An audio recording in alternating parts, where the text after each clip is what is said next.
Brexiteers, and the lawyers representing them, have been combing through the fine detail of the newly agreed EU trade pact in a bid to root out any issues that could be hidden within the text, but have reportedly found little to complain about.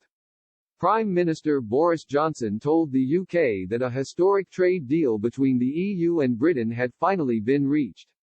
The deal now needs to pass through Parliament before this week's December 31 deadline.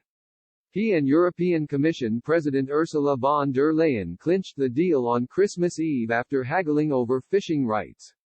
Despite the feel-good factor embraced by the UK, over in Brussels the mood struck a more somber tone, with Ms von der Leyen underlining that she felt relief that we can finally put Brexit behind us.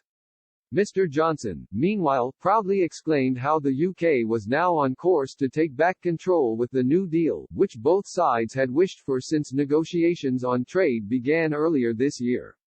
There have been critics of the deal, however, including some in the Conservative Party's Eurosceptic European Research Group, ERG, who vowed to get their lawyers onto the document detailing the deal. Some inside the group had been concerned about fishing rights, while others wanted to know the particulars of other sticking points during negotiations, which included the so-called level playing field. The document itself is around 1,200 pages, yet, so far the lawyers seem to have found no issues with the text.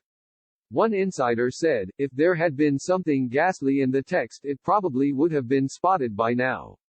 The ERG's Star Chamber is set to continue combing through the details, but unless a major issue arises, the deal will likely pass Parliament on December 30. According to The Guardian, Mr. Johnson told MPs in a WhatsApp message that he was confident his trade pact would pass the ruthless legal scrutiny of the Star Chamber.